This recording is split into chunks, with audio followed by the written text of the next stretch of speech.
Yes, welcome. This is our inaugural Applied Entrepreneurship Ecosystem Variety Show. And we welcome Mathe from Moshoeshoe Properties. You are our inaugural guest, so that will remain. Thank you so much. Thank you. Thank you so much. Thank you for the invitation. You are welcome. You're welcome. As I said, this is our Applied Entrepreneurship Ecosystem Variety Show.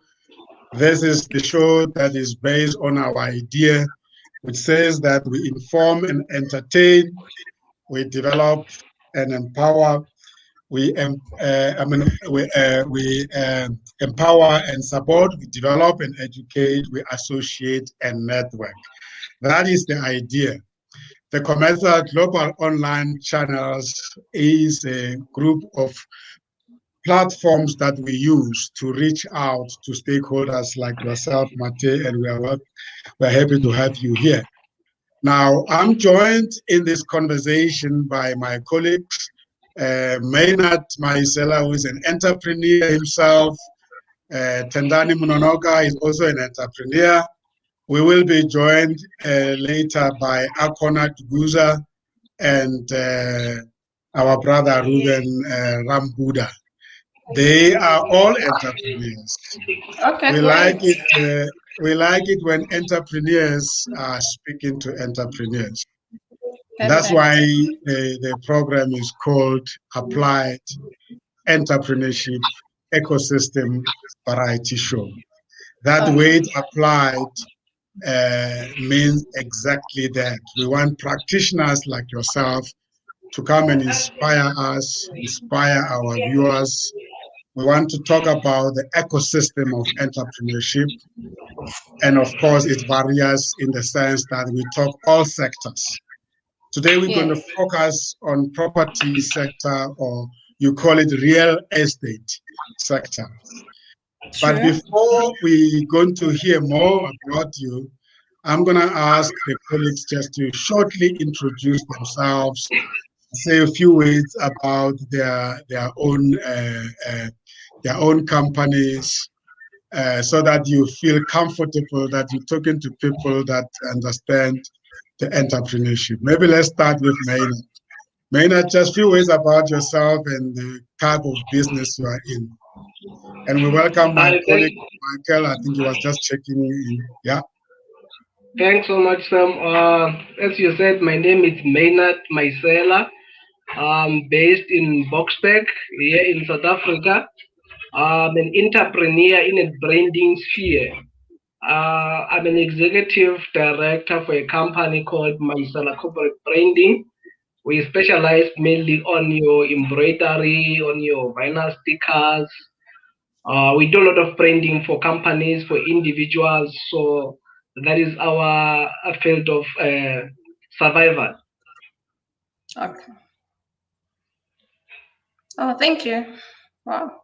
Thanks, Mathe. My neighbor. Oh, are you from Boksburg? Yeah. Wow, that's lovely. So we neighbors. Yeah, no, I think I might be. From where? Which side? But you will introduce yourself then. I'll Yes, take it from there. I will. All right, okay.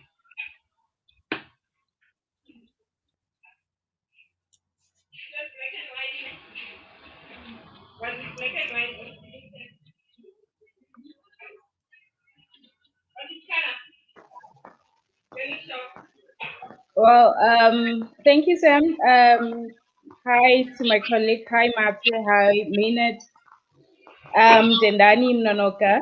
I am the founder of Tendani Cultural Society. It's a cultural concept group that we promote culture, heritage, and arts, sports, everything you name it. I'm based in Limpopo in a village called Madendija. That is where I am, and I'm also a director at Edge Medical Solutions, the consulting company for medical practitioners. Yeah. Oh, thank you. So great. Great stuff. Mathe, perhaps we can just start by hearing about you. I'm very interested in how you came into the industry, but perhaps just tell us a little bit about yourself before we get to the actual talk around your business. All right, so my name is Mathe Moshoeshoe, as Dr. Zim has already mentioned. So I'm a property entrepreneur. My business, I've got an office in Rosebank and one in Borsbeek also. But how I came into the industry when Dr. Zim is very funny, because I was working for a company called, I don't know if you know Masmat, as a receptionist.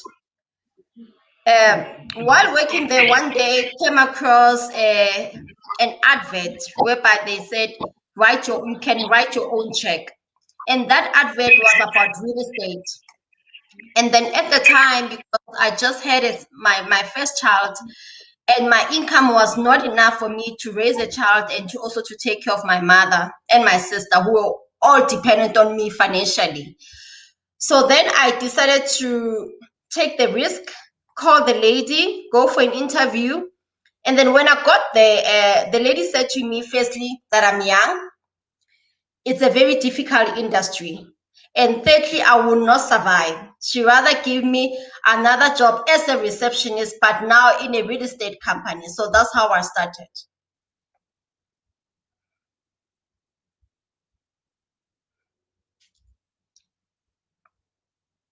See, our colleague Akona has just joined. Akona, are you ready? Or I can see you just setting up there. Akona, are you ready to talk? Otherwise, we want to start. Yeah. So perhaps let's take it from there, and I'm going to ask the colleagues to engage with you on this. It's an unusual way to be introduced into entrepreneurship. Yeah, true. True. So at that point, when you were introduced to this industry, what thoughts were preoccupying you at that point in time? Did you just upfront say, I'm going for it? Or what did you have to do to convince yourself that this is the direction you want to follow? I actually didn't even know there's anything called real estate in my life, to be quite honest, because obviously I was born in Katlehong, and where I'm coming from, I've never had anybody who's an estate agent. In my family, nobody has ever bought a property. So the word property or even real estate did not even exist in my vocabulary at that particular time. The only reason I think I wanted to take that leap of faith was, number one, that advert that wrote write your own check, because I needed a financial breakthrough at that particular time in my life. Things were very tough to raise a child and to also take care of two other people. So that's what drove me to be able to jump into real estate, not even know what the sector is all about. Wow. Maynard, is this sounding familiar? Yeah, no, well, I'm very inspired from her, in fact, if I can say. I mean, from receptionist to a property industry, it's actually a strain, I can imagine. So, but it's fine. We will engage with her as we go on. I just want to know, like, how did she break through that industry? Because I believe maybe most of women, they will say maybe the industry it's mainly known to be a predominantly white people. So as a white woman, I mean, how did you break through from receptionist to that industry? Not as a white woman, as a black woman. And not as a white woman, she didn't even have those privileges to be. True. I mean, that is so wow. true. So, yeah. Well. Wow. So if you can tell us, I mean, how did you make it? I mean, really, it sounds magical. Let me tell you, when I got to that office, I remember going home to tell my mom that, Mom, I've got a job. And the office is full of old old white people. I'm the only young black person.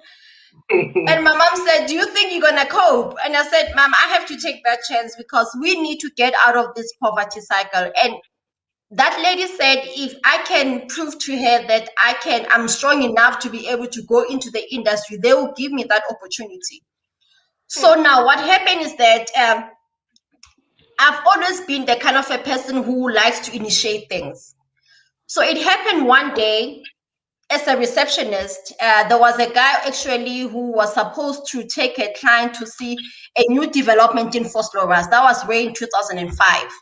And it happened that particular day, the agent who was supposed to take this client wasn't there. And this client kept on calling and calling. And as a receptionist, I went to my manager, said, there's no one at the office. This particular agent is not here. Heather is not here, actually.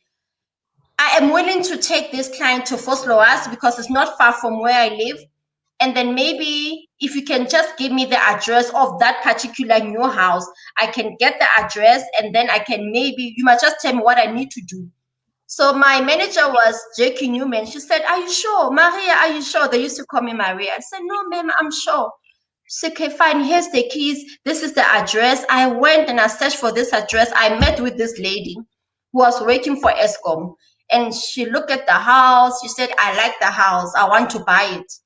So I was like, you want to buy it? So I called my manager. Madam, she says she wants to buy it. Oh, madam said, come back to the office. Come now. I drove back. Luckily, I had a car. My mom actually, when she was returned, she bought me a car. So I had a car. We drove back to Boxback at Sunward Park. The lady signed the deal. And I didn't even know that as an estate agent back then, when you close a deal, it's such a big thing. So on a Monday meeting, and then people were clapping for me, the receptionist at Hall Real Estate just sold the house.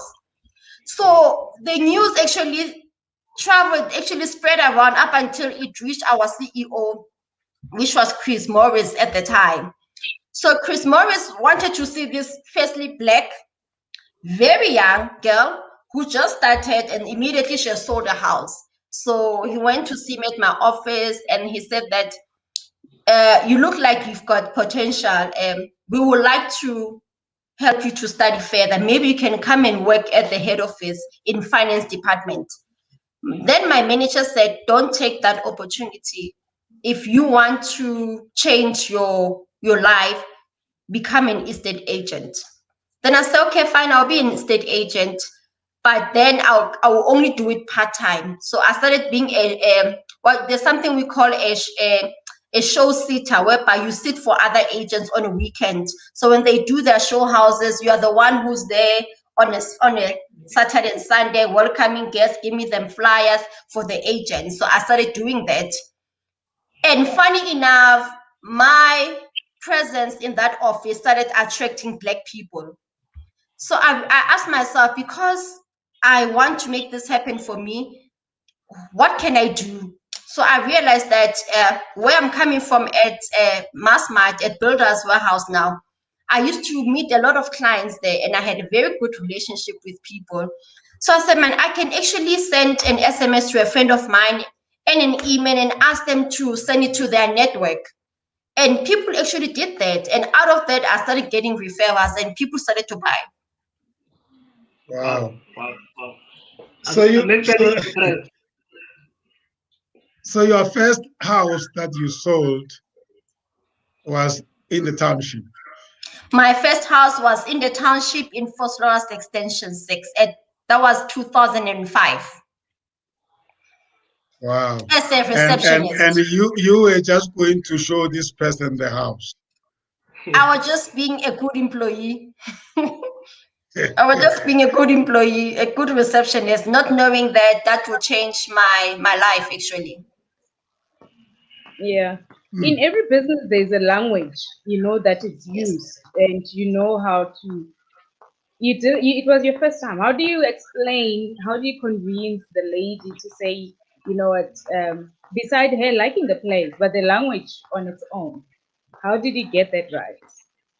I did nothing. On that particular house, I did nothing. All I did was to open the door. And she went around, she said, I like the house. That's all I did. I didn't do anything, to be quite honest. I'd be lying if I said I didn't do anything. I didn't have any training at that time at all. Yeah. Yeah. And later on, did you acquire any training? I know they offer some training, some courses Yes, to yes, yes. differentiate customers, clients, and all that. Yeah, so then what happened is that back in the 2005 and 6, before the new regulations, what you needed to do, you had two options. It's either you become an intern estate agent for a year, and then after a year, you qualify to be a full status agent. Or you go, you write your board exams, multiple choice, and then that's it. That was the old regulations. So that's what I did.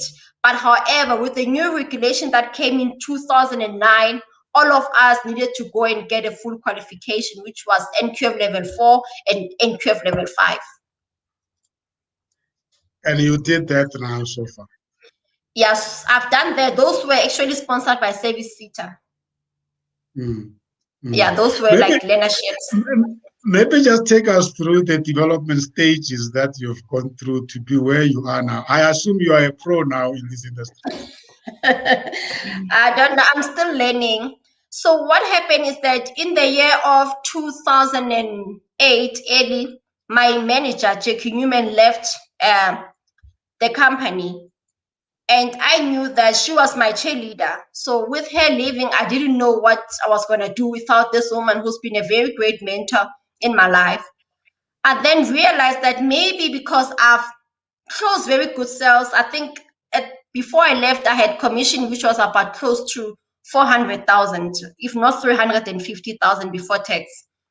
I decided maybe I can actually take that money and start my own business. But I didn't know that South Africa was actually heading for recession in 2008 when I started. So I opened my business. I was excited.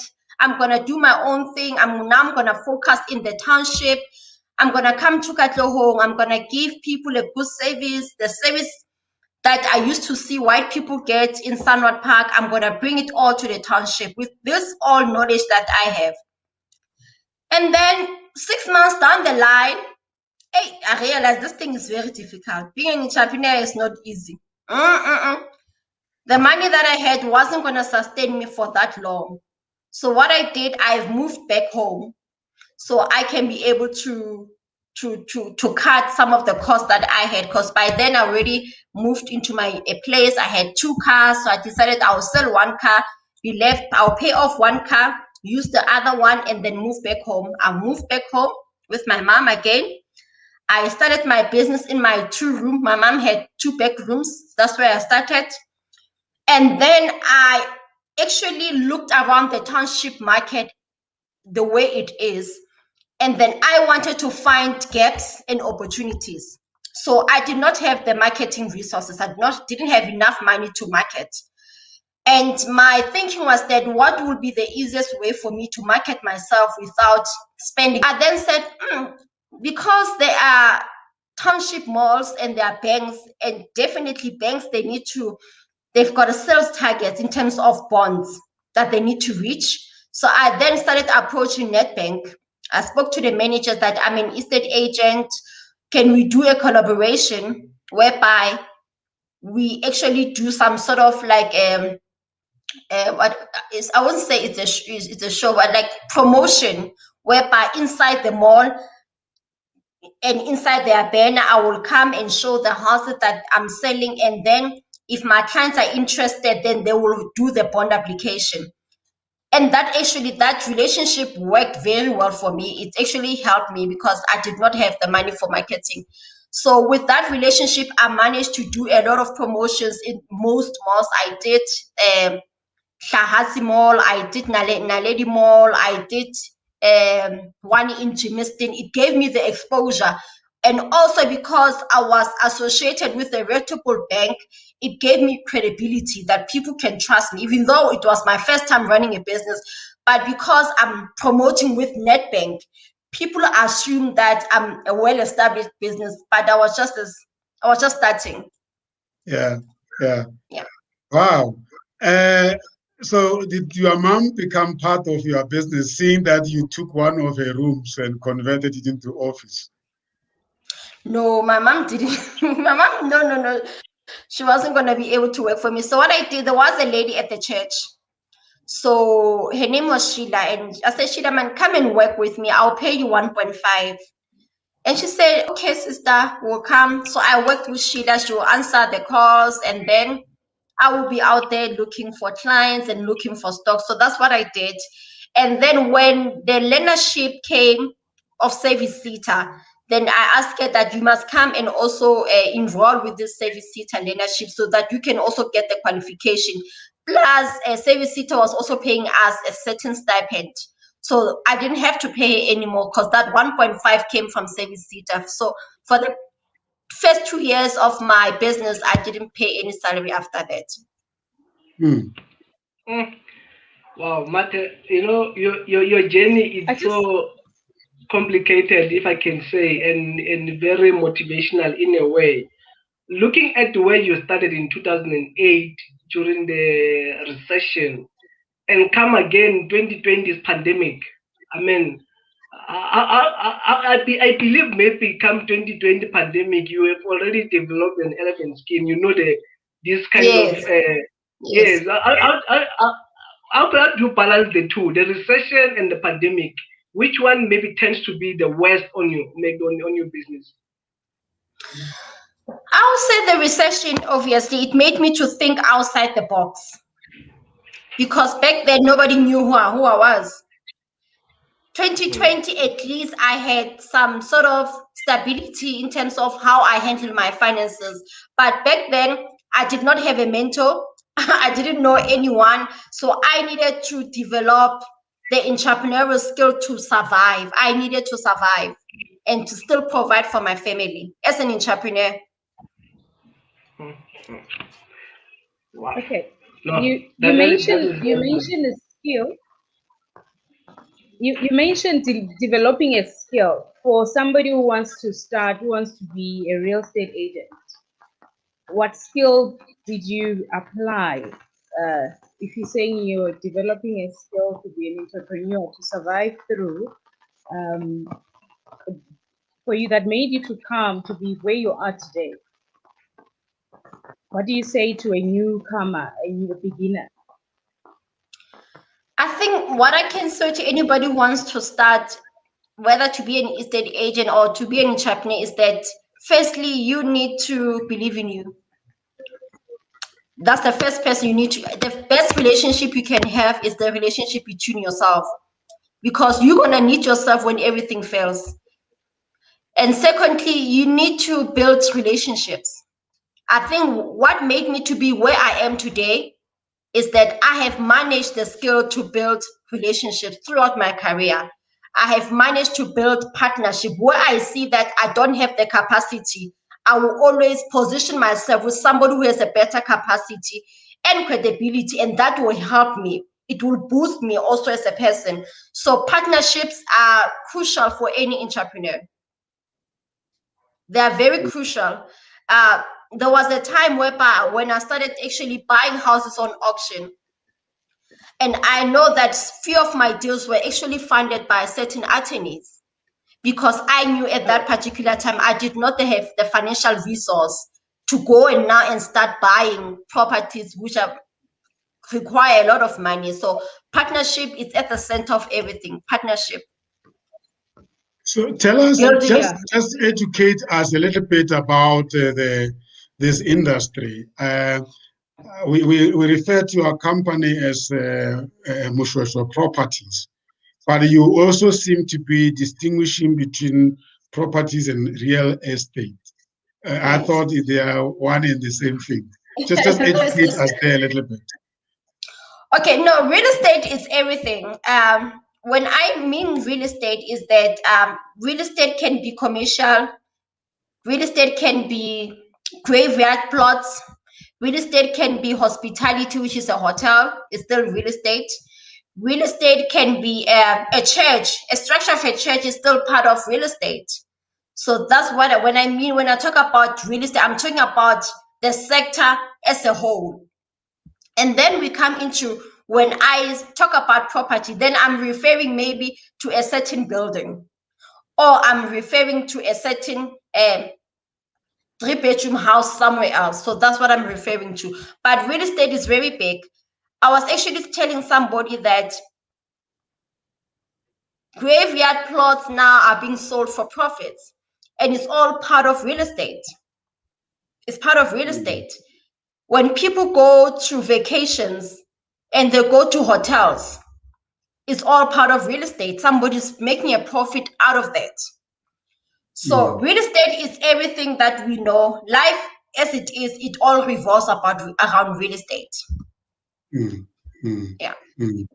And so for those who are out there, when it comes to yeah, over to you, Tendani.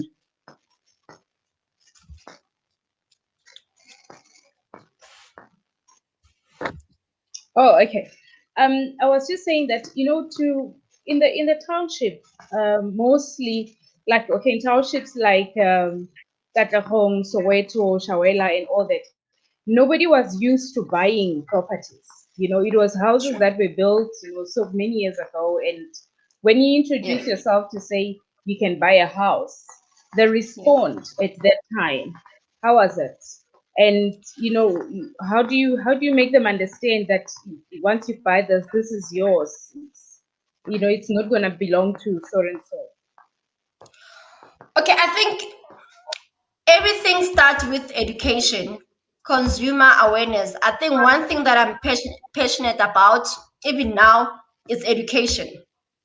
So what I did was that each and every client that I sat with, the first thing that I did, it was not to sell them a house. It was first to understand where they are and what they want to achieve. And then I will then educate them about what the process is all about. Their rights, things that they need to know, even if I don't have to tell them, but I used to tell people, okay, these are your rights, so that you know what you're getting yourself into.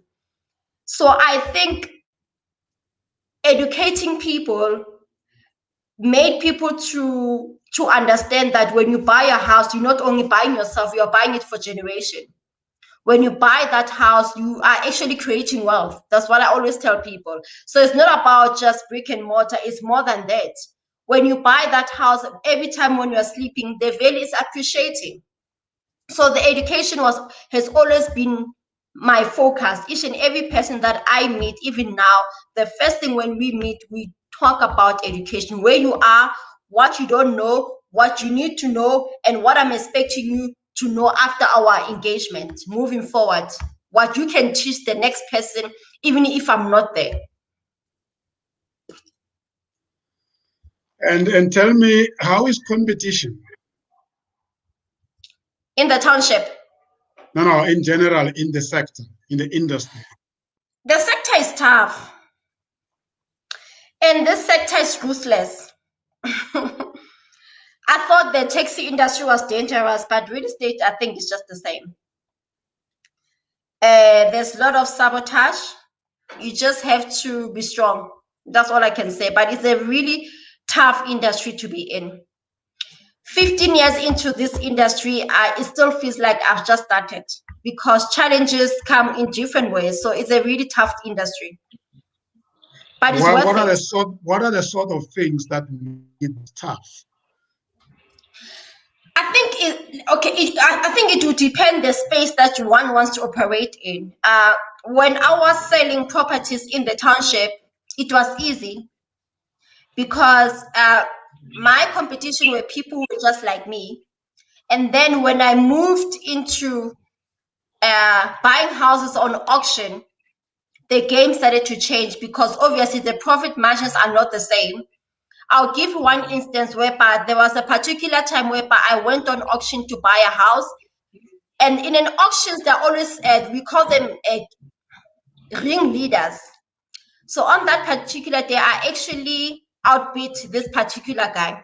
And he really wanted that house. 2 weeks down the line, after I've just paid off that house at the attorney, the house was bent down. So meaning that I've bought a house, but it's bent down. So meaning I have to rebuild it again. Those are the type of challenges I'm talking about.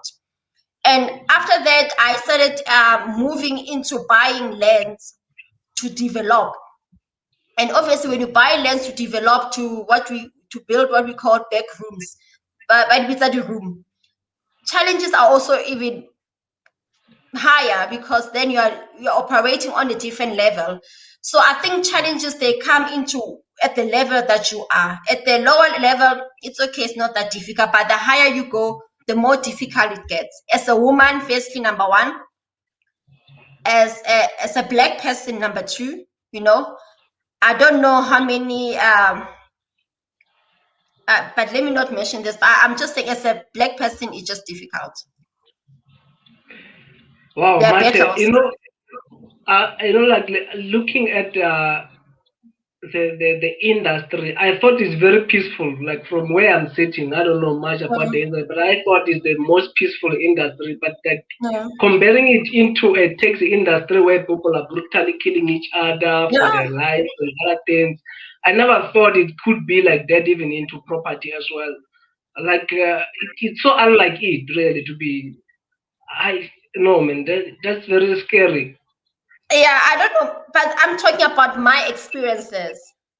Yeah, I'm I talking mean, about like, my experiences. But my understanding, I guess maybe we need to put it in perspective. I don't think she means that from the killing that you are referring to. I think she's talking about the complexities of issues you deal with. Am I right, Mathe? That because every business has got its own challenges and difficulties. I think the issue of where people now compete violently, those are extremes you find in every business.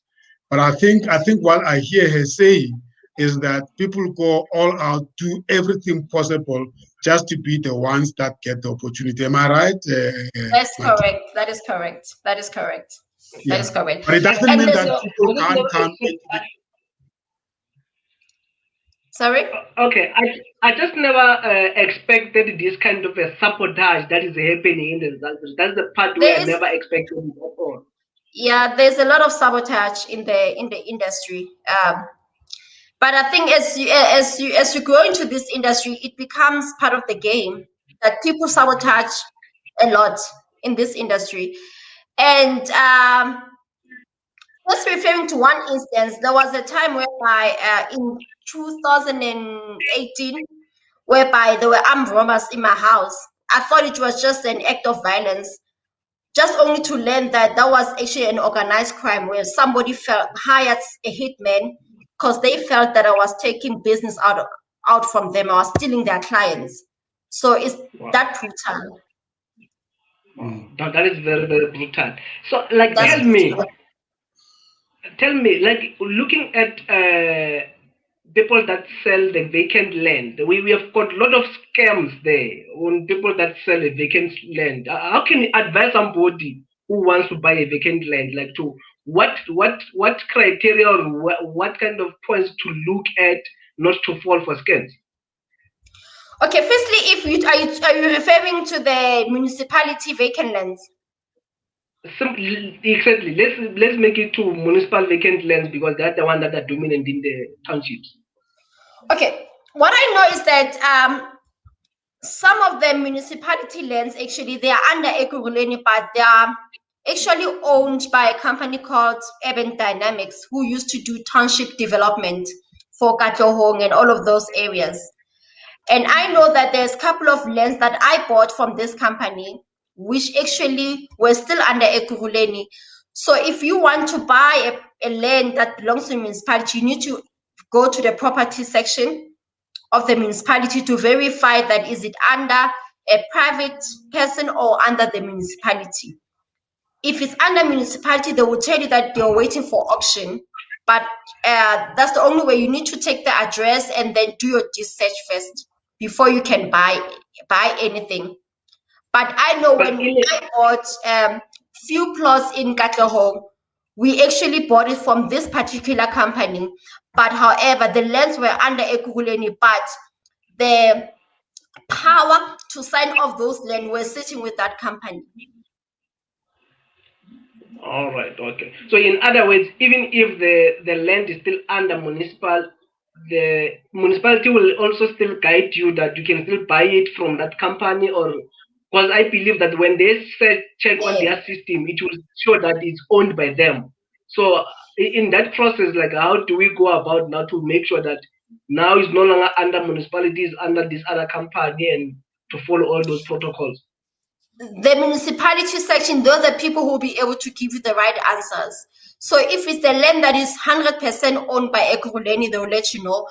If it's a land that is still under Ekurhuleni, but the powers are sitting with another company, like this particular company that was doing a township development, they will let you know. But you will have to contact that particular company and see if they're willing to sell or not. But I do know that this company called, I think it's Urban Dynamics, they own a lot of lands in some are in the Everton Orange Farm and also some of Ekurhuleni. Great. Let's welcome our colleagues, Ruben Rambuta, another entrepreneur joining us, and of course, Akona Diguza. We are in conversation with Mathe Moshoeshoe of Moshoeshoe Properties. We are being inducted into this industry, which, as Maynard has said, it looks so innocent from a distance, and Mathe was saying it is not as easy as it looks. It is tough industry. So if we could, I want us to continue on that, because the whole idea is to understand the dynamics of the sector, because it's a very big sector, and I'm sure there are a lot of people out there who wants to go into the sector. The idea is not to scare people. The idea is to inform people about the issues and the challenges. And I think we need to be measured in the way we articulate these issues, because I will tell you also, in my industry of coaching, there are challenges. I spend sleepless nights preparing for sessions with my clients. Every industry has got its own challenges. So I think we need to have perspective. We want to learn from Mathe so that people can want to be like her. Ruben, welcome, my brother. I know you were on a trip to far north, further north than where you are. Just a few ways introduction and the type of business you are in, so that Mathe and our viewers can get to know you better.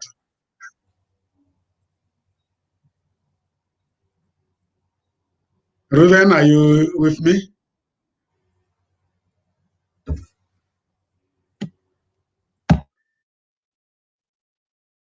Okay, it looks like Ruben's connectivity is failing him. Tendani, Ruben, are you back? Are you there?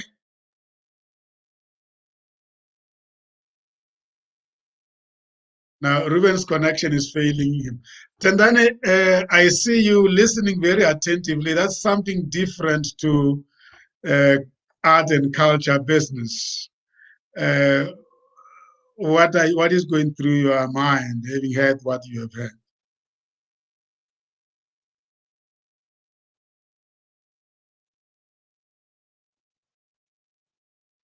Okay.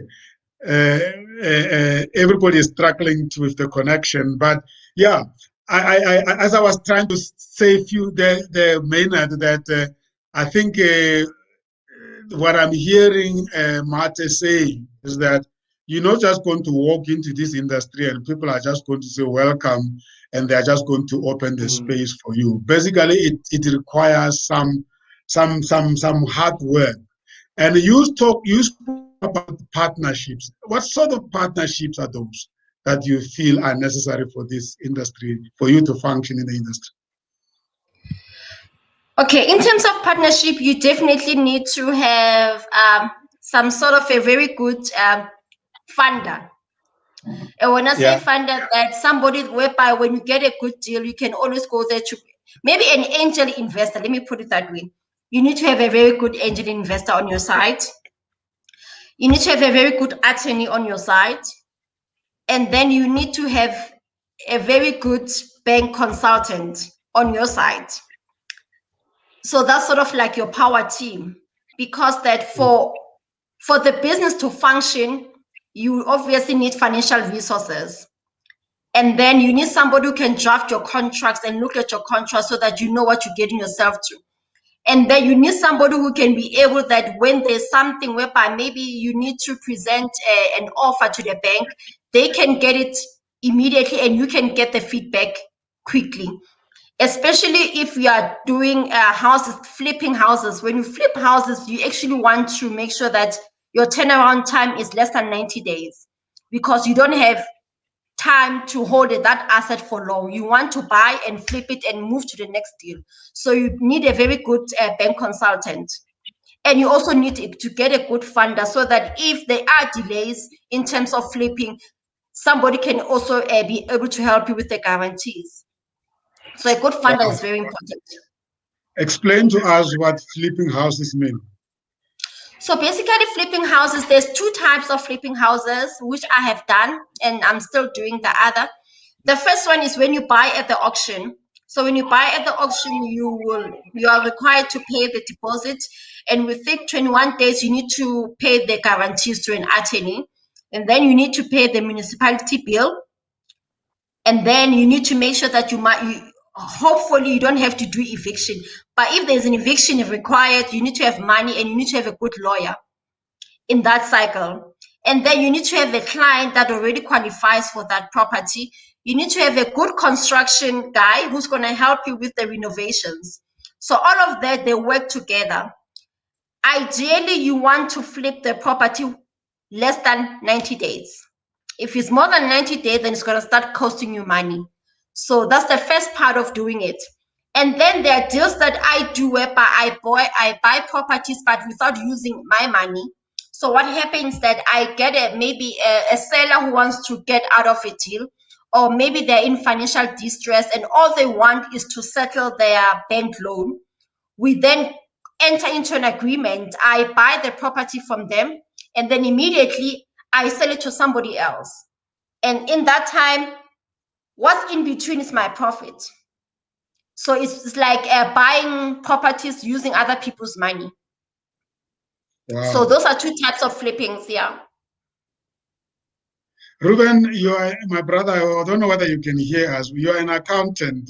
This must be saying something to you. If you heard what Mathe is saying, help us unpack it a little bit more from an accountant point of view.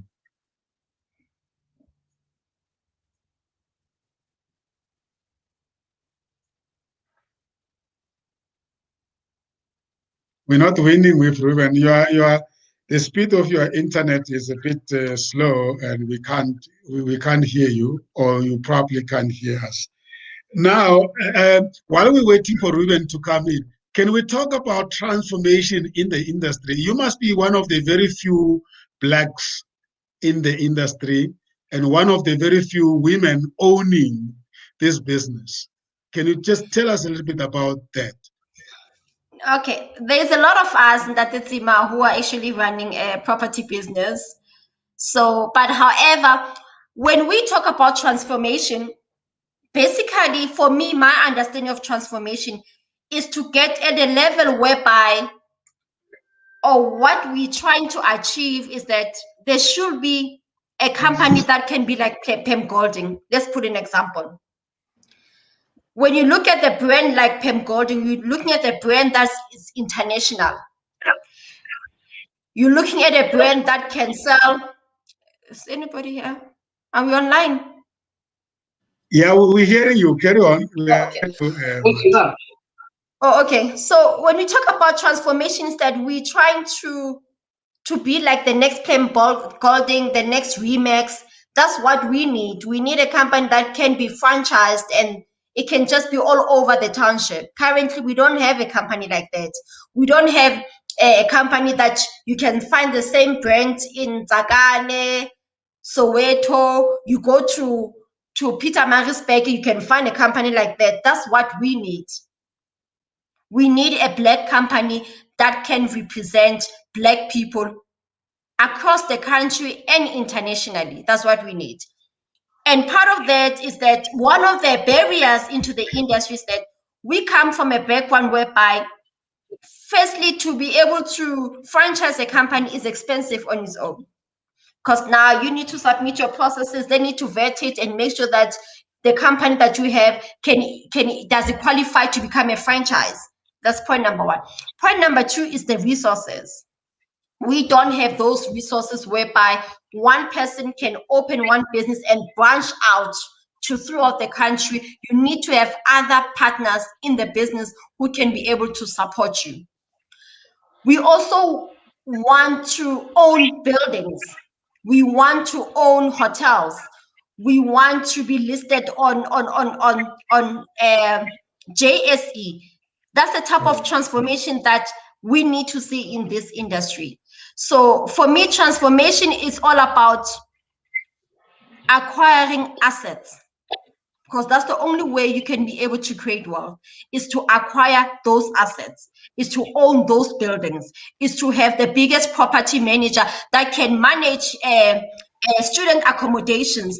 Those are the opportunities that Black people can still not compete in spaces like that. We need a company that can develop like Cosmopolitan.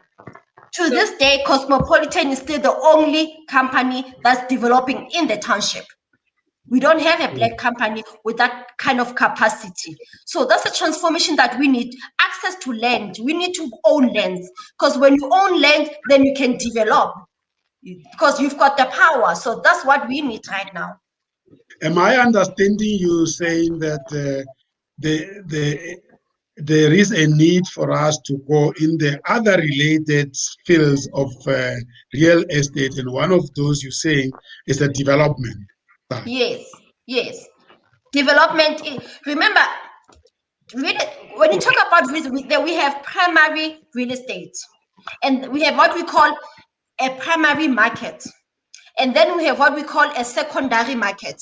So a primary market is actually where you develop and then you sell off plan. Once you have sold off plan, when that buyer or that seller is selling to somebody else, it's now a secondary market. But where you make your money and where you make the impact is when you are actually developing. Development. You need development, because when you have development, when you're doing development, you need access to lands. So meaning that you can buy, if you have the capacity to buy a huge plot, rezone it into a township establishment, build houses, build townhouses inside. You can actually balance the two, whereby you are selling and at the same time you are building stock for rental, because that's what other big companies are doing. They will sell and they will also retain to lease out. So that's what we need. Wow.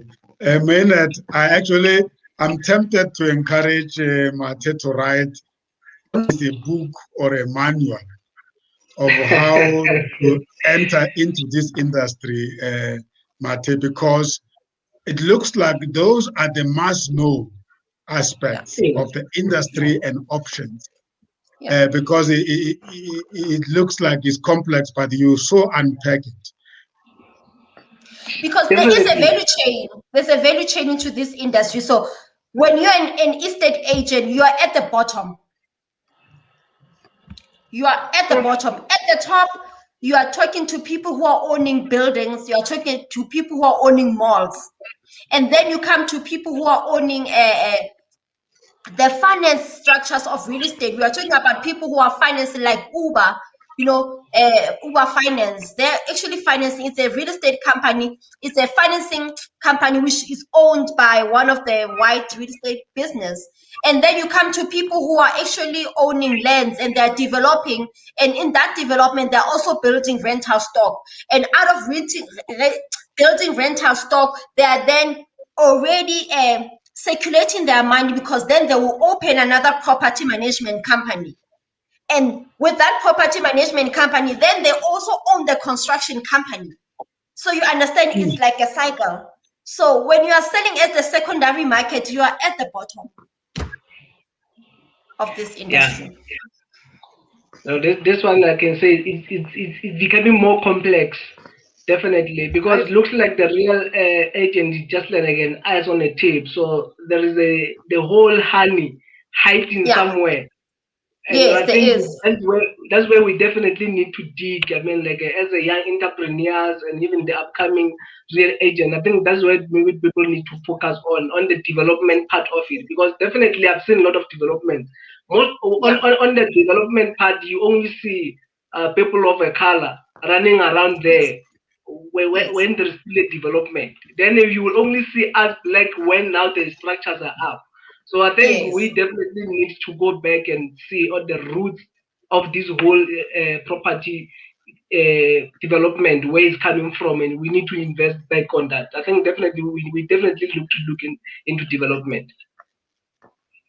It's so true, because I actually had a conversation with somebody at Nature, which is it's a company which is part of government and part of human settlement. And my conversation was that they have put so many barriers for Black people to come into the development space, whereby they will need experience, they will need this, they will need this, and maybe you don't have that, but you want to start. So the barrier to entry into that is very complicated.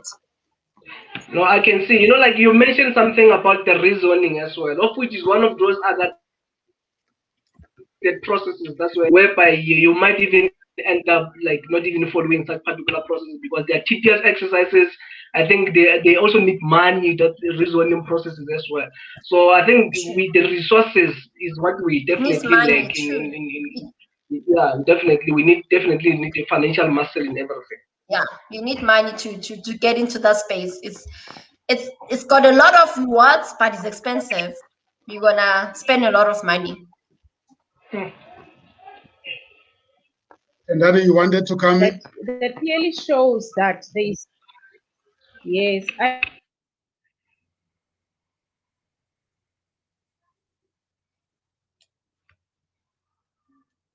Okay, Akona, you can hear us. I guess it's better now. I can see you. You are connected and you're ready to go. Welcome.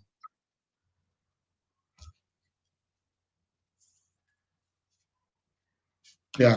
So I wanted to say it clearly shows that we cannot.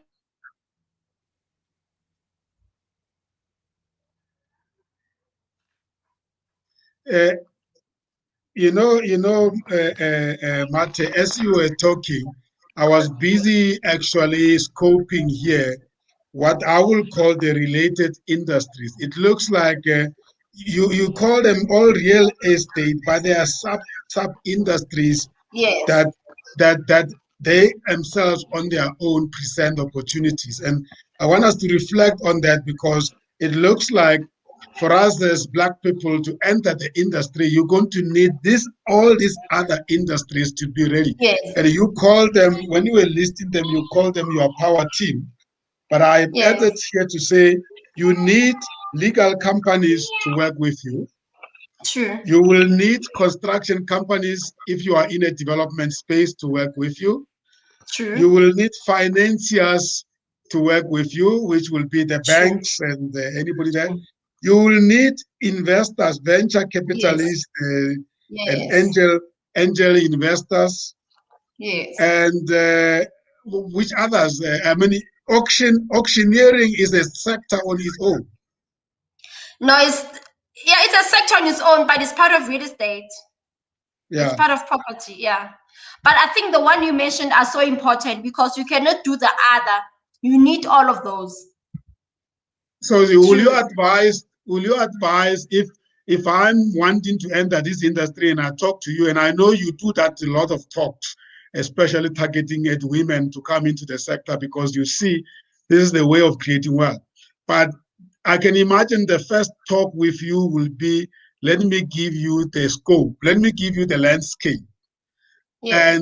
And if you were to give me logical steps at the very development phase of putting together an entity of my own, yes, what will be the logical steps? Which ones do I have to have lined up before I can say, go and print the flyers and stand in the corner and say, I'm now in the industry? Okay, you meaning as a property entrepreneur? As an entrepreneur. Okay, not as an estate agent, because that's something. Ultimately, I want to be a Mathe. Okay. I mean, so for you, it happens that opportunities presented themselves, and then you evolved. You must have gone through a lot of pain because everything was happening for the first time for you. Yes. Now you are a mentor and you are mentoring somebody who wants to go into the industry. And I like this concept of logical steps because if you jump steps, you're going to hurt yourself. Now, just take us through the logical steps from the point where you want to become a real estate to a point where you are a real estate agent. What are the logical steps you need to go through to put things in place? Okay, so I'm gonna actually explain it in two ways. The first thing is that if you want to be an estate agent, with the new laws now, you are required to go and do an NQF level 4. That's number one. Number two, you need to be So under just a hold it company. there. Is NQF level 4 of what course? SAQA. It's NQF level 4 in real estate, SAQA 59097. Okay. That is the qualification ID. And where is that offered? Well, I do have a company that I work with whereby we offer trainings, but however, there are other companies. There's DTASA, there's Oxford. There's a lot of them on the internet that offers. Give us yours because we want to tell them that we had of them from you, so that we don't have to go through. Okay. Address. So yeah, there is a company that I work with. It calls Tina. It's a training company. So people who come to me, I refer them to that guy because I work with him. So I can share details later on. So that is that. And then you have to go and work in a company for 1 year. But what I always tell people is that as a new person coming to the industry, the most important thing is to get the right estate agent to mentor you. So you're gonna have to look for somebody who's far ahead, who's got a lot of experience and who has achieved a certain level of success, because they'll be able to mentor you through certain things whereby an ordinary estate agent that might not be able to help you with. That's very important, is to get the right mentor, and is to get into a very good real estate company. You need to get into a very good real estate company that offers a lot of training, that's got a marketing capacity. So that's what I would advise anybody to do if they want to become an estate agent. And those are the steps that are needed. Yeah. Mathe, I believe you are one of those best mentors we can also rely on, right? No, I can mentor you, but the structure of my business is that because I'm more focused on investment, so I wouldn't say I have a lot of estate agent on my business, no, because I deal mostly with assets. I deal with investment. All right, I see. And then the Tina company. To us.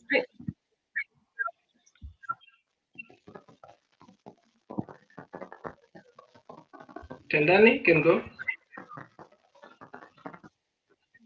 Oh, okay. I think we had a connection error before, but what I wanted to say was earlier on. It's about that we can't really talk about.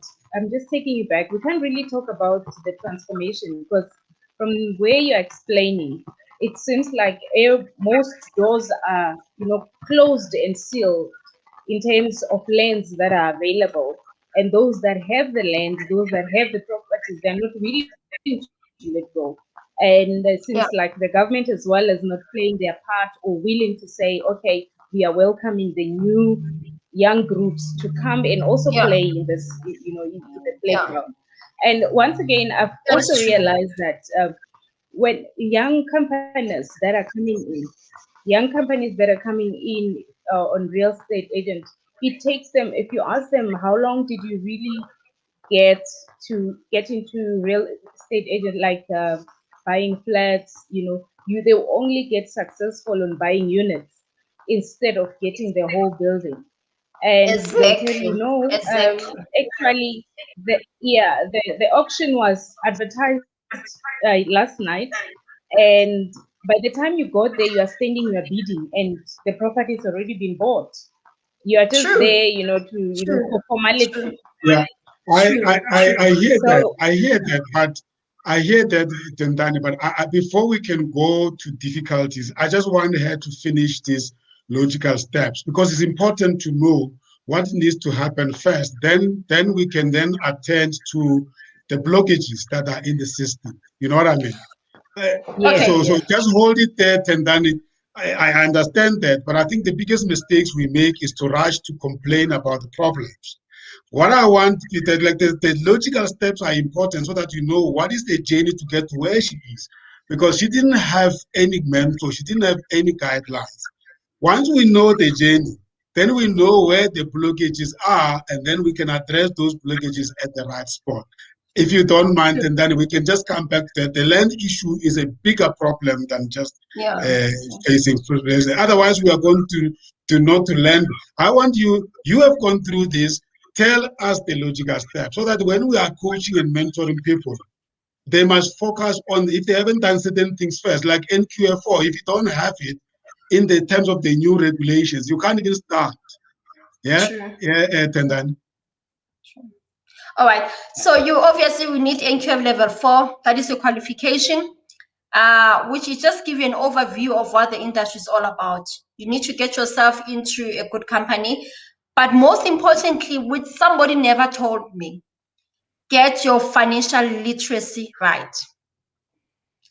You know, when I started making a lot of money, and I was the first millionaire in my family, and nobody actually, I didn't even know how to handle money, to be quite honest.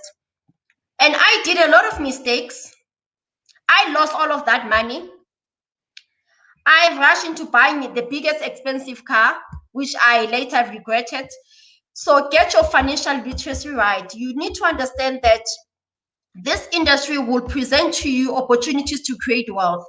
But however, if you don't have your financial literacy right, you will make money and you will lose it and you will still be broke. So you need to know when that money comes, how are you going to channel it to be able to build what we call a safety net. Let me put it that way. So because in real estate, if you don't have a plan, it will fail. I had a card which was repossessed because nobody told me, when you have this kind of money, this is what you need to do. I started partying, not working, not doing anything up until I fell like a fella chelete for after 2 years, and I had to rebuild my business again. Wow.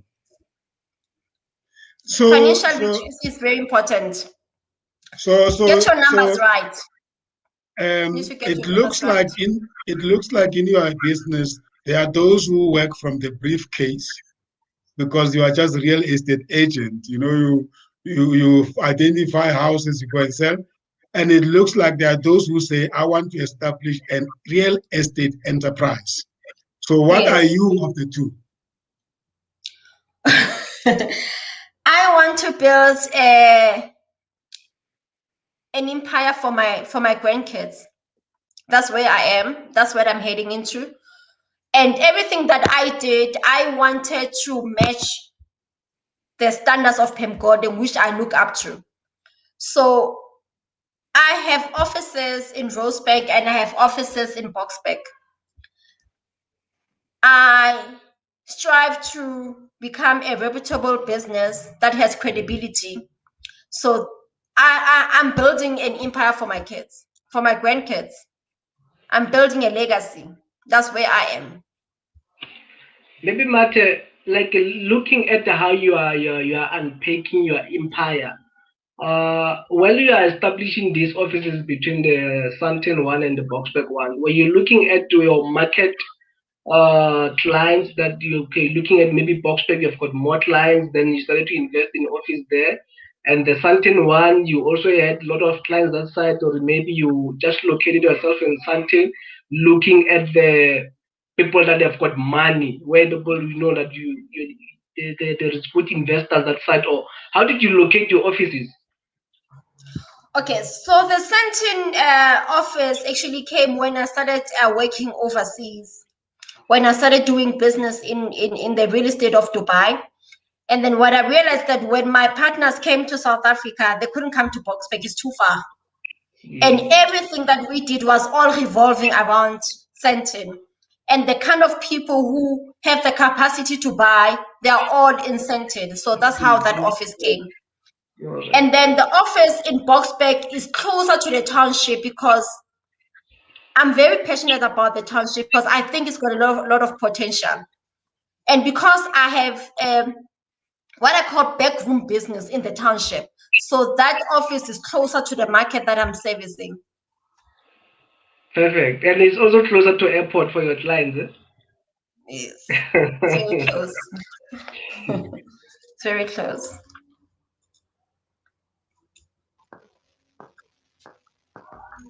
Tell us a bit. Question then. Okay, Okay, I just wanted to say that the way Maynard was asking that, how did he position, the two offices? Then I also remembered that, you know what, if you are aiming to go higher, you need to be in a correct position. You need to position yourself in a right way. You cannot have clients driving from the south of Joburg or going to the north. So I think it's what you are aiming at, and that will also work for you. True, I agree with you. And the nice thing about being in around Sentin is that you meet a lot of entrepreneurs, and being in that office, I have made a lot of business partnerships. A lot of them, that people that I wouldn't have met, I met them at that office. So it was also strategically positioning my business very well. I've met a lot of people. I've made relationships outside of South Africa because of I was just there, maybe at the right time, and I met the right people. So yeah, you are right, Tendani. In my consulting services for medical doctors, I used to assist them on buying and selling medical practices. And now today, because I've got a professional, she will tell me what was the dangers of doing that. Because when a medical doctor says he wants to buy a medical practice, most of the surgeries or medical practices, they don't belong to the doctors. They're actually renting a space. But when they move, the particular doctor wants to move away from there. He will rather say, I'm moving to a different province, so I don't want to carry anything. I want to sell this space. And he's basically selling, I always say he's basically selling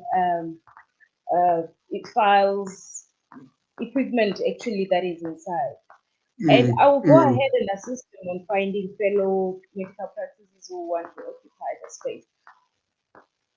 And in some cases, what would happen is the doctor would want to move because he heard that in the next 2 years, the building is going to be under a revamp.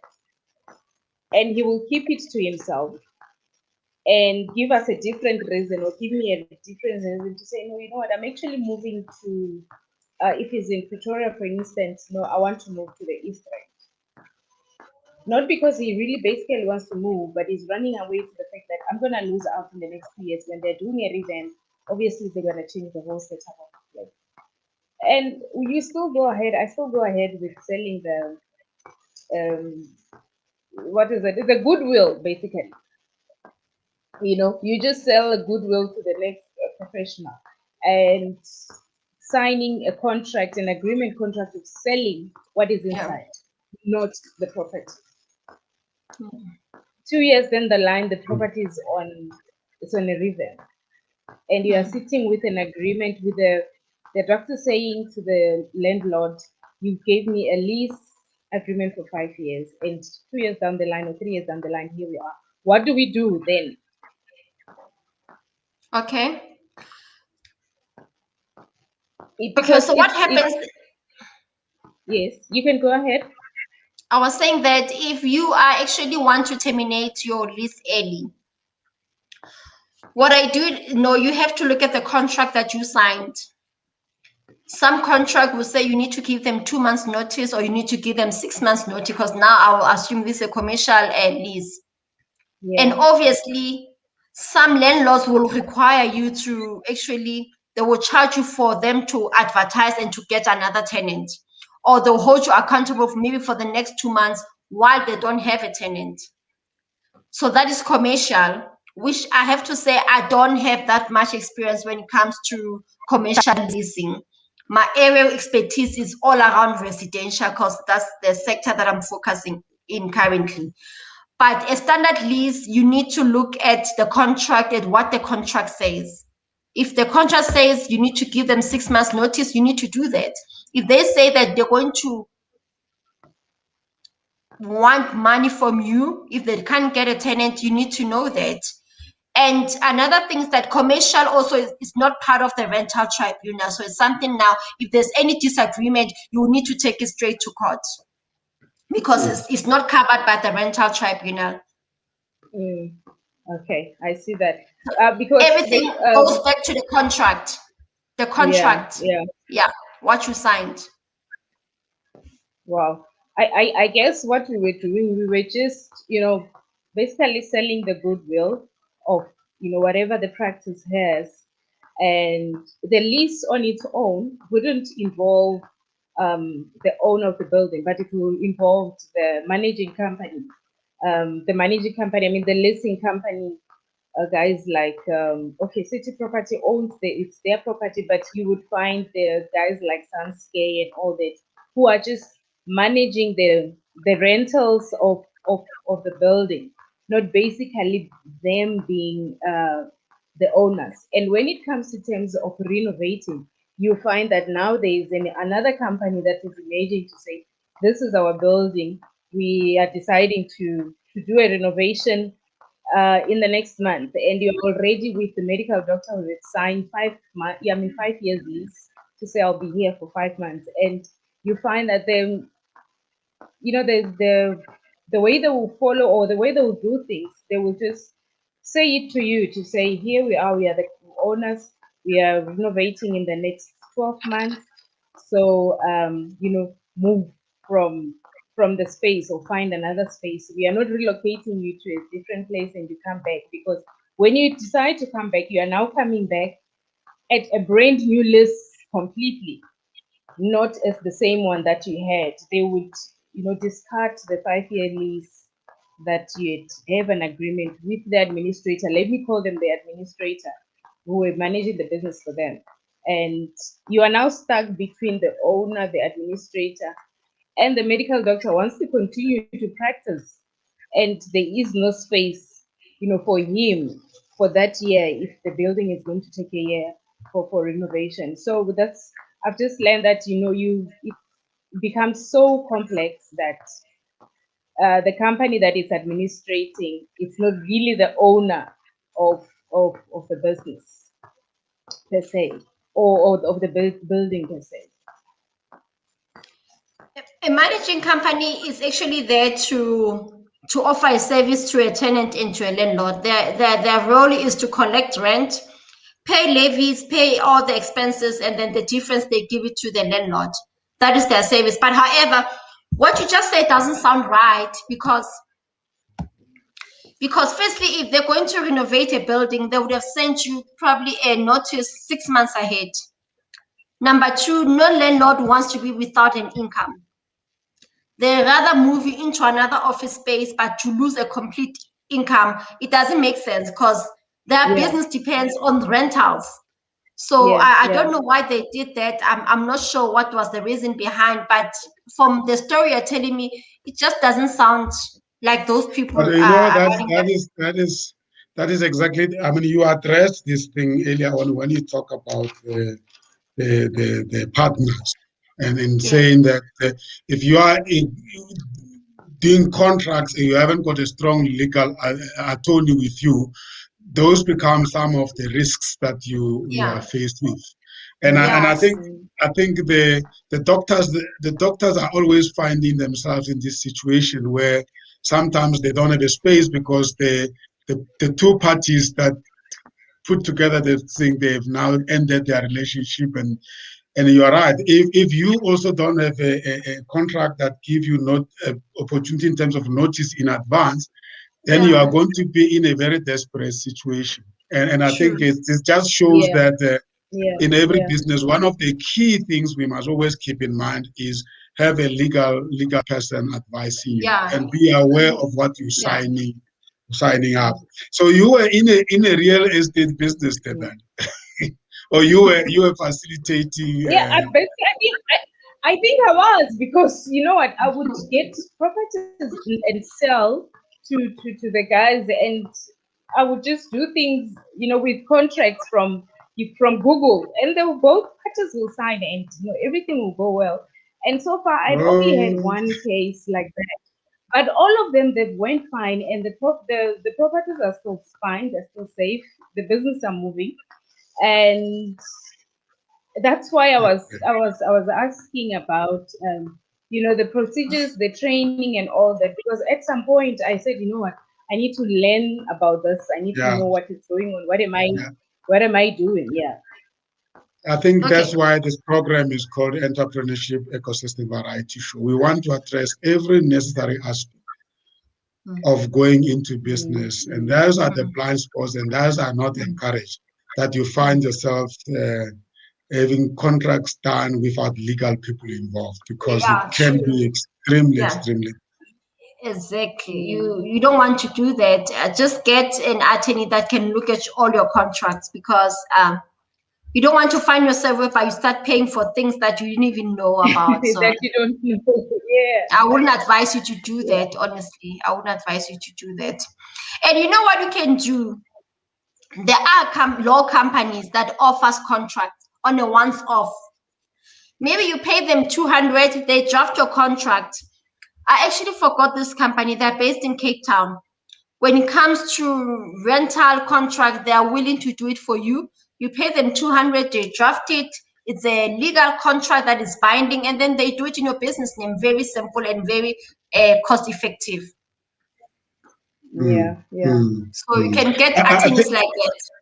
The takeaway for me from the points you're addressing, Mathe, is that let's encourage people to always make sure that there is somebody legal person next to you, helping you, where you involve other parties, because it can be very, very, very dicey. But that's a takeaway for me from the points you are. Yeah, get a lawyer, get someone to look at all your contracts. Exactly. Yeah. I guess there's always a learning point on everything, you know, and on how it all started. You know, I was doing something else, and opportunity was offered for me on the table, and yeah, it looked like it was moving fast, you know. And now you are here, so we know now. I know a lot of things to be followed, partners to have, around, transiting the property sale. Yeah, but I think what I actually want everybody, maybe that I want them to take away from this interview, is that it's very important that we start building a property portfolio. Well, it's all good to talk about being an estate agent and things like that, because those expose what the industry is all about. But at the end of the day, we need to encourage women. We need to encourage young entrepreneurs. We need to encourage the young ones that buying a property is the best thing that you can ever do for yourself, especially Mr. Maisela, you're go Boxback. And you know the township market is actually booming when it comes to rentals. So we need to be part of that. We need to be the people who are actually capitalizing on that market, because I can see bigger companies are now coming into that space and they're building massive flats around the township. And it would be so unfortunate that as the people, we are not benefiting. So we need to also look into changing our mindset that this industry and our township, it needs to benefit us. Because the word township, it means undeveloped area. So the word township, it means an area which is not developed. So it's up to us who needs to develop it. And we need to be part of those people, So owning a property is something that I want everybody, it's something I encourage everyone to do. Owning an investment property is important, because your first investment property can open you up to buy a whole lot of more properties going forward. So that's what I want. Tell us, yes, Maynard. Yes. Yeah, no, in fact, I wanted to conquer with her on the township market. I'm observing that, I see that happening.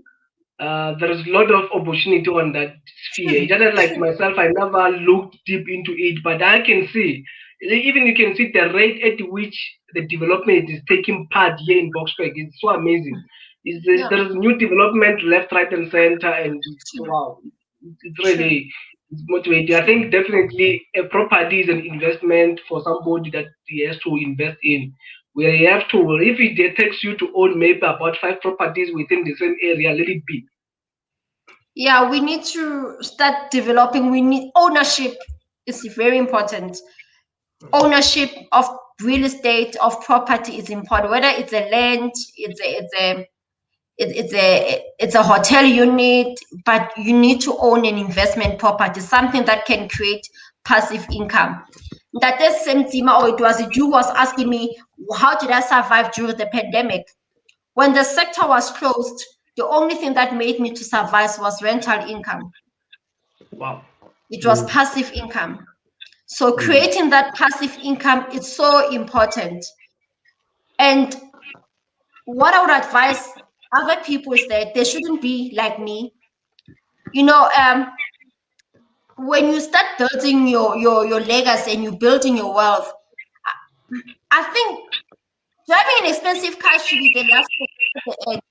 What really needs to matter is to build that portfolio. You should be able to live off what your income passive can afford you to live. So if your income, passive income is 10,000 rand, your lifestyle should be off 10,000 rand of that passive income. If you want to increase your lifestyle, it means you must buy more property so you can get more passive income so that you can increase your expenditure. It shouldn't be the other way around. So you don't go and get a credit. You should build asset that can give you income every month. If it's 5,000 rand, you need to teach yourself to live within that 5,000 rand of that particular passive income, but with a plan to grow it. So I think that's something that I really want young people to know, that we rush into buying expensive cars and then at the end of the day we get ourselves into debt. What needs to happen is that you need to build income. That income will then sustain you, and then eventually you can get into those big expensive cars without even having to pay for it. That's very powerful, Mathe. That's very powerful. You know, I used to tell most people that, especially these young upcoming generations, that myself, I can advise you to start with a property than to start with a car, really. I mean, looking at how the process of buying a property it is, a car process is just like it's an overnight process. It doesn't matter that one. But buying a property, it is a serious process that you should start with. Then you can buy a property tomorrow after you got your house. It doesn't matter what kind of a car you are driving, as long as you've got a property. That is very powerful, Mathe. I think most people they need to take note of that. And then, you know, the beauty of it is that once your asset can prove that it's generating income, you are able to use that income to buy another asset, and then another asset, then another asset. That's how you build your portfolio. Mathe, please tell us about the work that you do with women, and also how you ended up selling property in the Dubai market. Okay, which one should I start with, the Dubai market or the workshops? Well, I want you to address both. It's your choice. Okay, so the seminars that I do for women is that I've realized that there are a lot of ladies who are just like me, who are coming from township home with no actually anyone who in the family who has ever been an investor or who has ever been a millionaire. And then you start working, and when you start working, you think that the first thing that you need to buy is a car, and then you probably maybe want to buy a townhouse, but for you to live in it, which is very expensive at times. So what I'm trying to teach women is that when you start getting an income that qualifies you to buy a house, the first house that I would advise you to do is to buy an investment property. And now coming to the township market, which has got a lot of opportunities. In the township, you can get a house that's worth 300,000. That has 3 outside rooms or 4 outside rooms. for 300,000 rand. So if you take a loan for 300,000, which you are likely to pay about 3,000 rand or 2.9 or 3.2, depending on the prime rate. And then each room in the township, the current rate now is between 800 to 1.2, depending on the room you're staying in the details or what. So let's assume that you bought a house for 300,000 rent. It's got 4 outside rooms. Let's say each room is renting at 4,000 rent. And then the main house is a 2-bedroom house, which is renting at 2.5 to 3,000 rent. Meaning that your bond, it will be covered by the main house rental. The rest of the outside rooms, it will cover for rates, and the rest is your passive income. You start there. And then this money needs to go into a separate account. You put it into it for about 6 months to a year, and then we go back to the bank. Absa Bank has a program which they call buy to let, whereby they look at the asset that you have that is generating income, and then with that same income that is coming in, they refinance you for the next property, as long as you are buying a property which is going to be let out. Meaning that now you have 2 properties. And from there, you just take it like that. So meaning that the first house will pay for itself. The second house will also pay for itself. By the time you buy your third house, which could be your main house now, the other 2 assets will be financing your third house. I mean, you don't have to actually spend money from your pocket. So that's what I'm trying to teach young women, that don't rush into buying a BMW, don't rush into buying a Golf 7.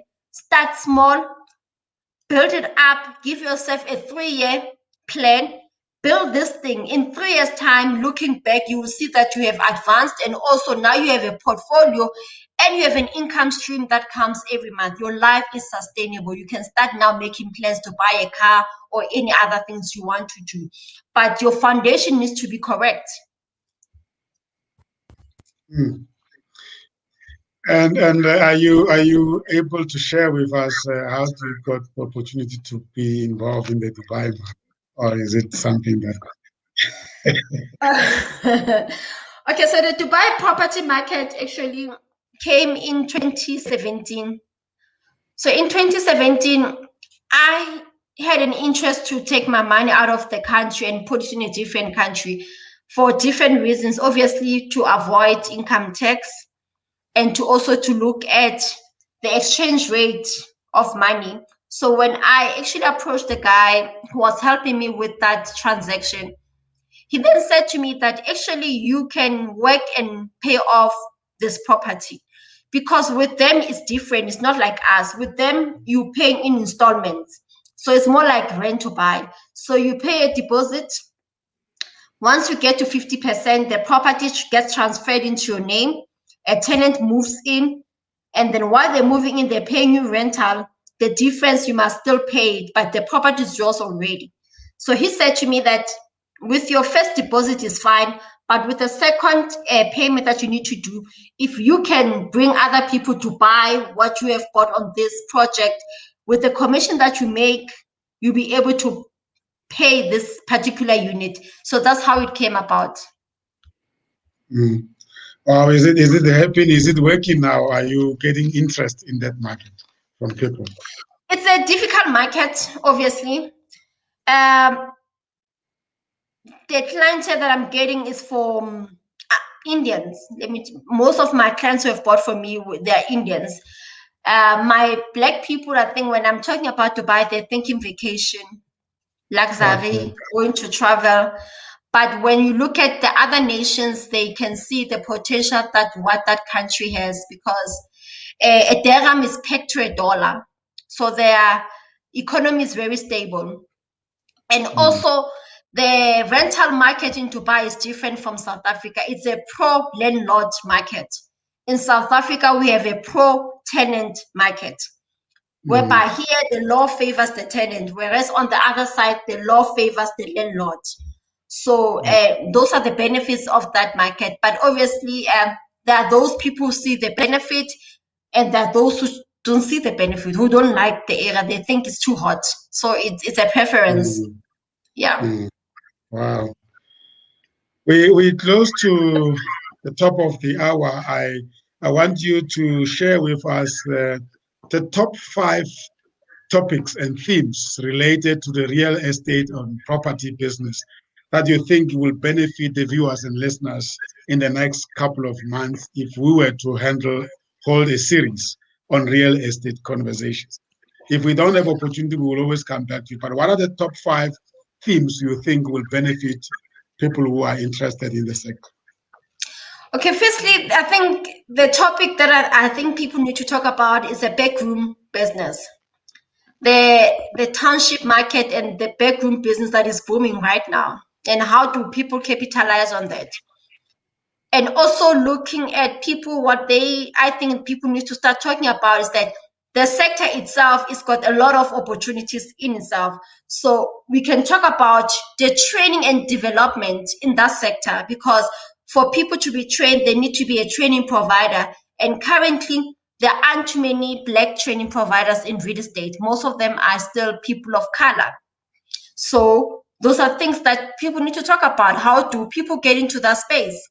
And then let's talk about the sector in terms of property management, managing of assets in the township itself, so that those who are building these township rooms, they should give opportunities to Black entrepreneurs to manage those assets for them, because then it helps, it boosts the entrepreneurs, and also help us to transform the industry on its own. So we need to talk about property management.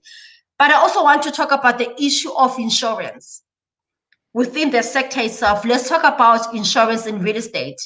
Somebody is capitalizing, companies that are offering insurance. There's something that we call rental insurance. People who are owning those companies are people of color. You mean whites when you say the people of color? Yes, because, white. Yeah, because people of color will mean Black. Okay, so you're basically talking about white people owning those businesses. Yeah, thank you for the correction. Yeah, but Mahua, white people. Yes. Within the industry itself, there are insurances that are provided whereby Mahua kona haholo a most spaces, like rental insurance. The companies are offering rental insurance, the companies are Mahua. You know, so basically we're talking to that point I raised earlier on about transformation in the industry. Yes. And in the South African context, it means that there are very few Black people and women per se who are in the ownership side of the industry, right? Yes. So I'll put transformation as one topic that we can look at. Wow, great. Let me ask my colleagues if they have the closing remarks and last questions to ask in the next 10 minutes. Maynard and Tendani. Yeah, I just wanted to say that the talks that you do with women, how often do you do, and how broad are you thinking of stretching it out? Because the talks you are giving, they are quite important when you look at the peer pressure of young women who are getting into the workspace or into the business space, and with the excitement that I've made my first 100,000 on the first week, and then counting that I will have maybe 400,000 at the end of the month. I can afford a golf server, and you look at it. It will not only be in Katlehong, it will not only be in the Boksburg area. So how are you planning to make sure that the talks reaches as much women, as much young women, even older women? Some are struggling to grow out of being young, and they keep on making the same financial mistakes non-stop. Okay, most of the time I get invited by event organizers. So if maybe Department of Justice, they are hosting a women event, especially around August, they will invite me to come and talk. But however, what I used to do is that I used to host seminars around the township, whereby I would then invite, if the topic that I want to address is about property development, I will then invite companies that offer finance in that space, and then I will highlight the importance of buying a building or building a building from scratch, and then have a service provider that offers finance. So I used to do that a lot in the township, but because of COVID, I haven't done it last year. Probably I'll do it again this year. But however, this year, what I want to focus on is that women that who have taken my advice and who have actually now are property investors, I then want to give them awards in terms of those who have brought in innovations, who have actually built beautiful rooms, and now they've put Wi-Fi, they've made them to look modern and luxurious. Then I want to award them. But this will be this year in August.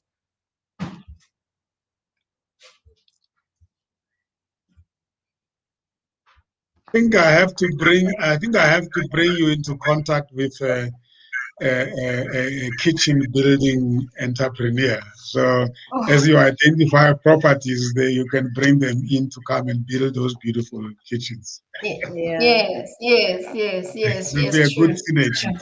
It will be definitely. I think you need to become our regular guest at this show. I'll be glad. Anything to share the information, no problem. I think those 5 topics that you have shared with us, we need to bring you back to address them. The backroom business in the township. I like the fact that you are building the township economy. Training and development in real estate, that will always be relevant.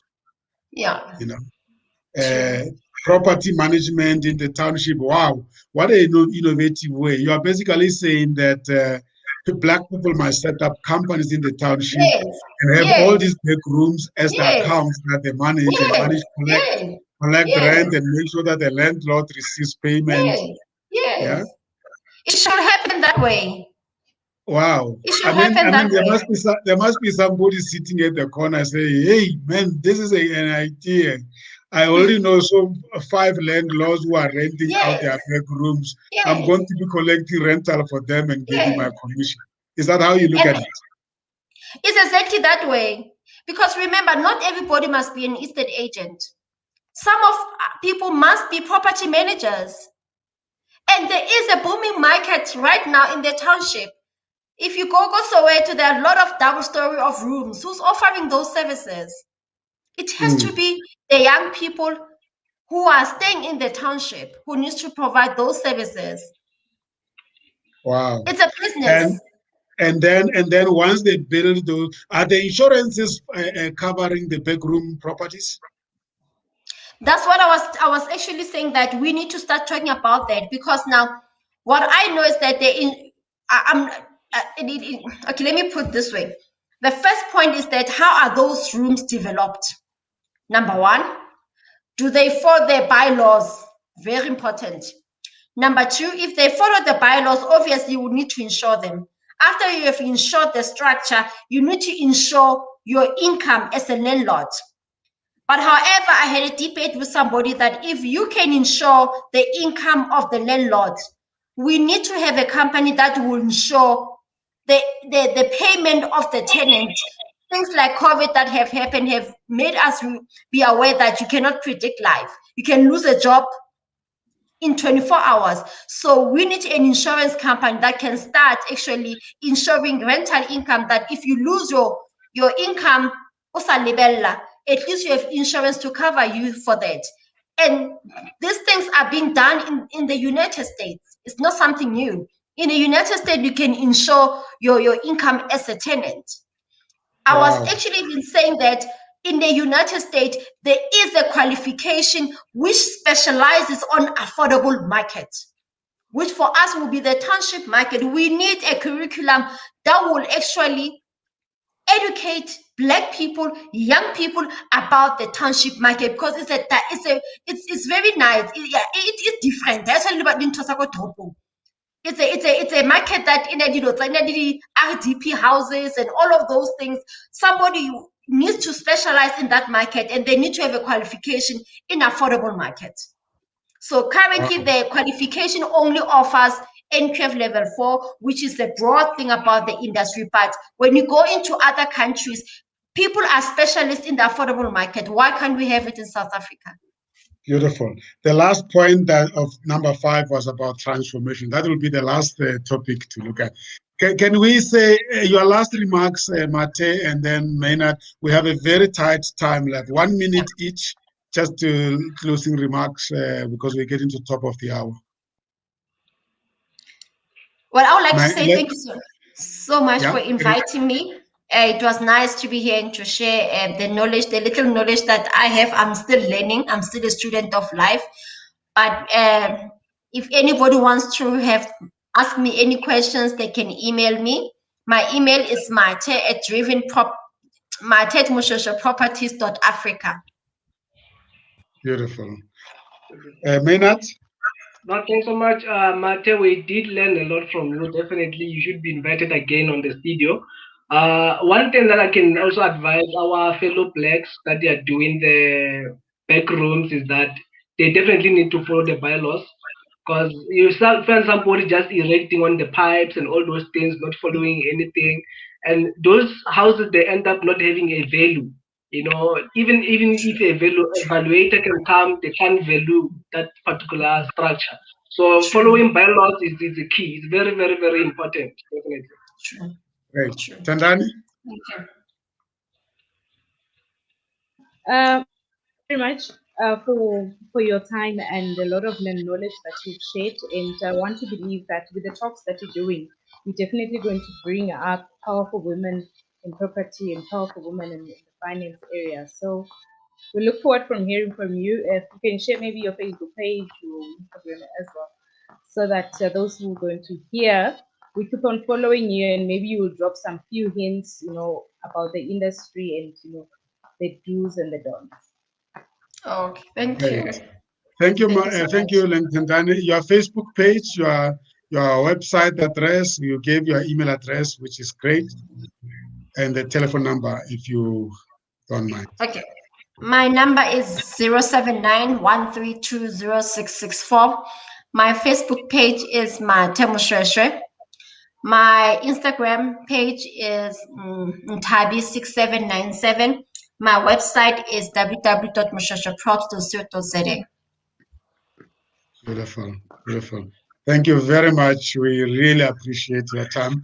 Don't go away. I'm just saying goodbye to our viewers, and we're still going to usher you out of our virtual studio in a proper manner.